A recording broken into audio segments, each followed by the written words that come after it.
Hello retro heads, welcome back, and I am back with another video for you. This is going to be a pickups video to start with. This weekend I've just been to an event in the UK called Revival, and I've been for the last 3 years, and absolutely brilliant events. Absolutely love them, my favourite events, completely retro based, so it's just purely focused on the retro side of things. So it's just great for me, I really enjoy it. So I took some games with me and I thought that perhaps one of the traders there might be willing to do a little trade with me, see if I can get rid of some of my dupes, get rid of them for some cash or trade equivalent for some games that I really wanted.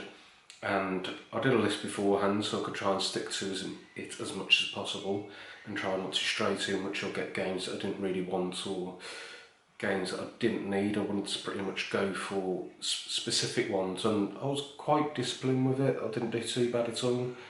I got one game out of it which I wanted and I consider it as a need, but it wasn't on my list. But it's not often I see it come up on eBay, although it's not rare or expensive, it just doesn't come up very often, so I was pleased to get this.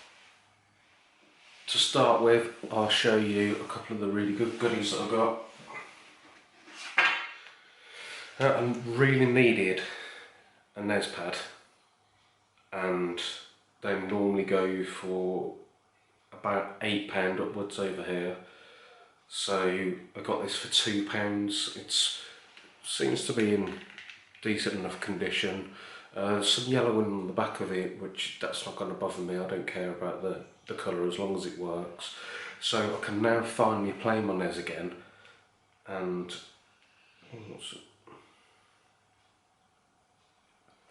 so I can now play my Snes again. So I'm really looking forward to setting that up and getting back on it again. At some point I'm going to need to try and get a proper power supply for it, because I'm only using a multi-power supply, the AC/DC multi-adapter, which got a switch on for the different voltages. So I am going to have to look into getting a better power supply solely for the NES in the future.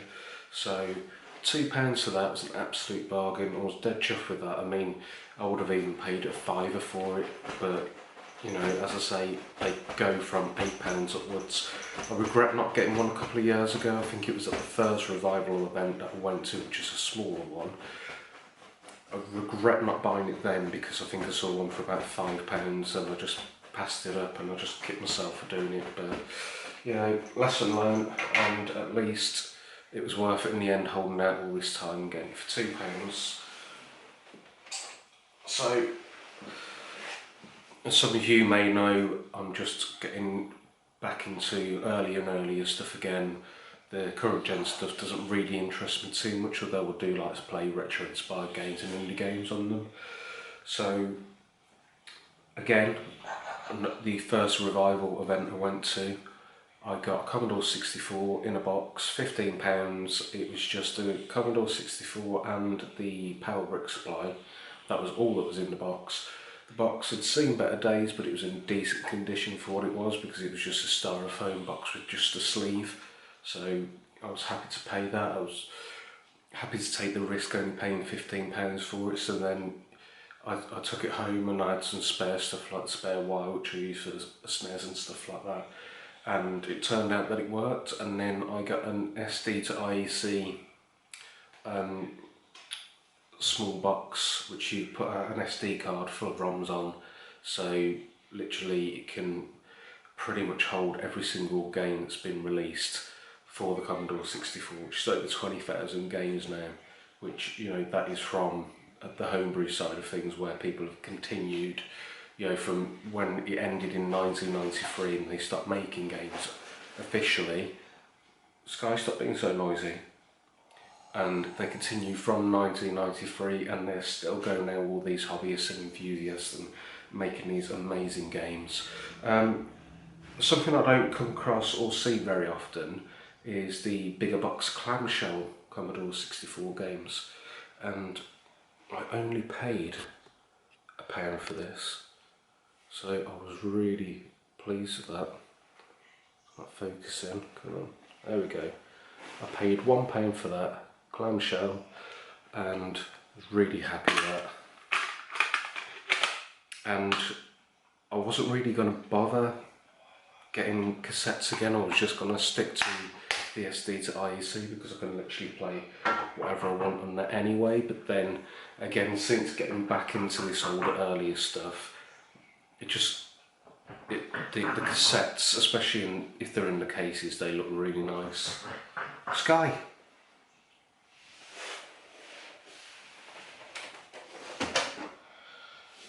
So some other things that were on my list to get was, apart from some Commodore 64 cassettes if I saw them, and only if I saw them cheap enough, like from 50p to £1, well between 50p to £1.50 let's say, is what I was willing to pay for them. Fortunately, all the ones that I did see were over £2.50, £3, which is more than what I wanted to pay, and I didn't have a lot of money, so I'm just going to try and wait until some bundles come up on eBay and see if I can get some nice Commodore 64 bundles. But a local friend of mine, I believe he works in Cheltenham, and he stopped off at a couple of the charity shops near there. And Clint, if you're watching this, I've said thank you already, but honestly, thank you so much. I mean, I just love this because I've never had one, but it is the Amstrad CPC 464, I think, is it the Plus? Yes, so it's the Plus version. So it's got an integrated cassette port, or data cassette thing, so it's integrated like some of the older Spectrum models and stuff like that, where it's integrated. I think I did it on a couple of the Commodore models, some of the earlier ones, I think like the 128 and the Commodore 16 possibly, I'm not too sure. But the data cassette was an external thing for the Commodore 64, and I have got one of those so I can play the cassettes if I want to. But I was absolutely dead chuffed to get this, especially for £15. It came with, obviously, the console itself, a control pad, which was pretty good because someone could have just got rid of that separately, or they could have just lost it. And what else did I get with it? Oh, and the burning rubber cassette cartridge, sorry, that comes with it, and also a form of office for the Amstrad as well. So that was a really cool pickup. So the point I'm getting to is, while I was at this event, I was going to have a look for some Amstrad cassettes to play on it when I finally get a power supply for it, and when I finally get a aerial cable for it, or an RGB SCART for it or something. So the same seller that had these, the Commodore 64 tape and the NES pad, is also selling these, which are £1 each. So I'm happy to get these to start boosting the Amstrad collection, and they will go lovely alongside my Commodore 64 cassettes, because I do have a handful of them now.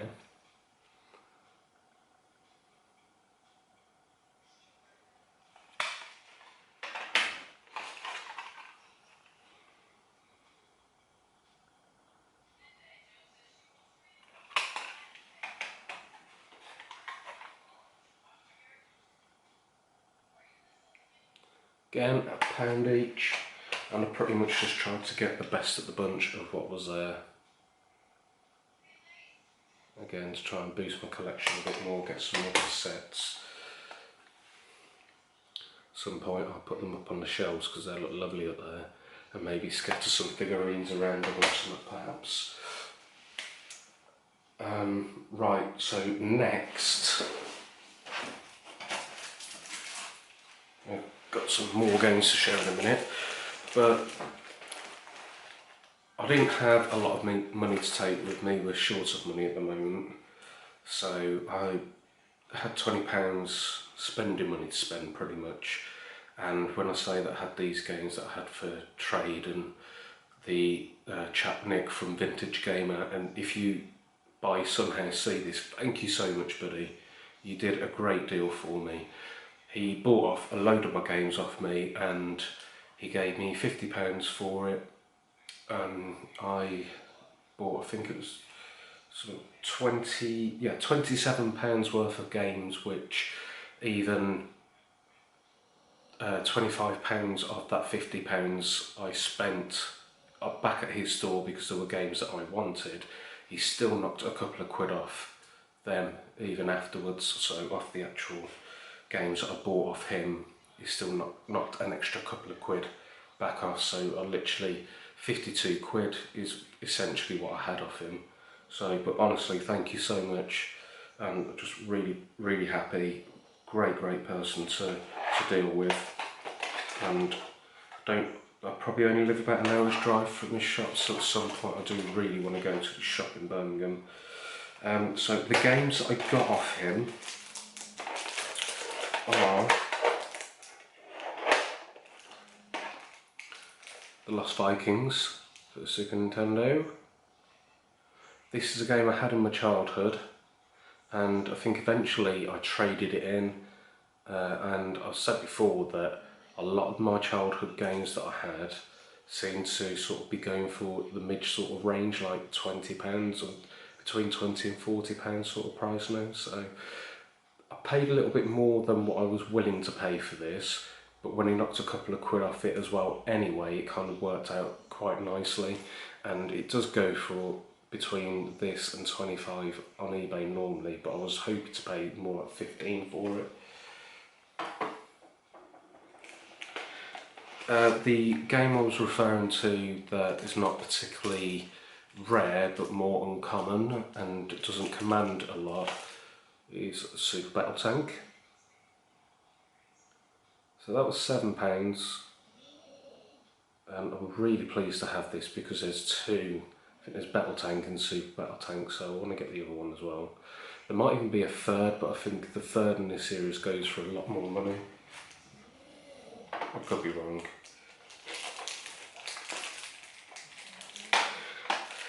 Vintage Gamer always have a bargain basket while they're there.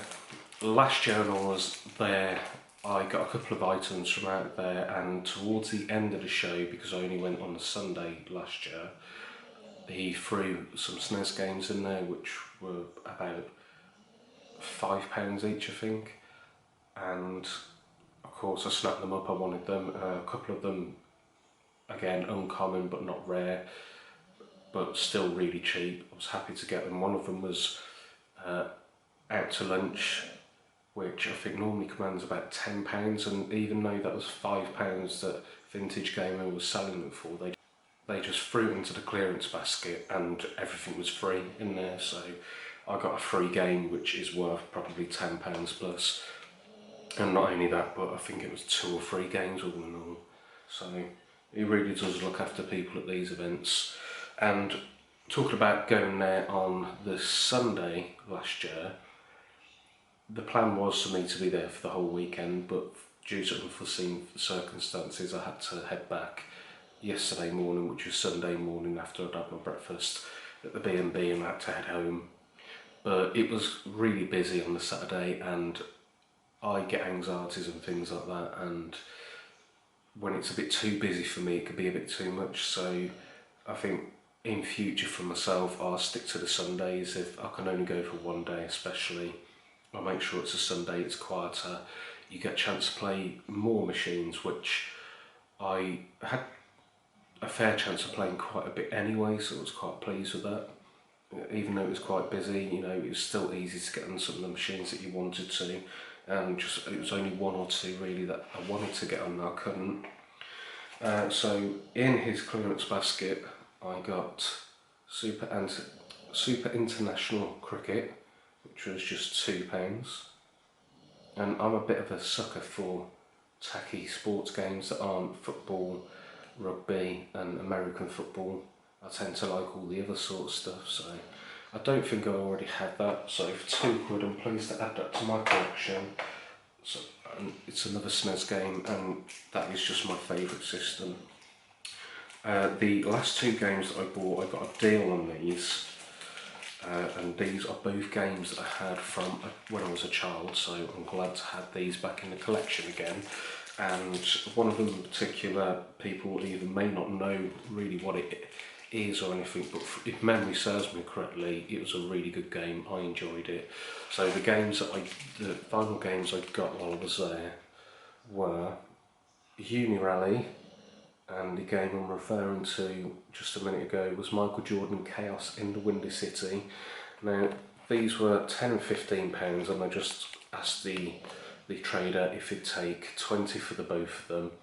He said the best he could do was 22, so I just said, you know what, yeah, I'll do that.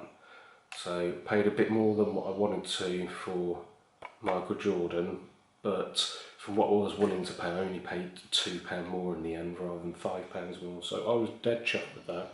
And that's 3 of my childhood games at these 5 that I've got back now, and I'm putting back into the collection. So I'm absolutely chuffed with that. And from my £50 that I had from Vintage Gamer, I still had change as well. So I was dead chuffed. So thank you for tuning in, and I've got another couple of videos coming up soon, especially a walk around from Revival from the Saturday, so keep tuned for that, and thank you very much. There was actually one more thing that I did actually forget to mention, which regarding my Super Nintendo games, is that getting these last 5 games over on Saturday over the weekend took my Snes collection to over 100 games. So that's a huge milestone for me. I'm absolutely thrilled with that. I'm really pleased. Although 92 of them are PAL, 4 of them are North American NTSC, and 4 of them are the NTSC Japanese region as well. I've got a multi-cart adapter, which I could play those just on my original Snes with anyway, so I'm happy to get any NTSC sort of Japanese game anyway, especially if it's going to be cheaper than the PAL version, which is not always the case. But yeah, 100 Snes games, I'm absolutely delighted with that. As I say, 92 of them are PAL, and I do need to try and get 8 PAL games I don't have, just to make that extra special 100 PAL Snes games. And I'm not going to stop there, I'm just going to keep going, and I'm going to try and get my childhood Snes games back, even the ones that I didn't really particularly enjoy or like. I'm going to get them back, see how I feel about them now as an adult. So cheers guys, and take care.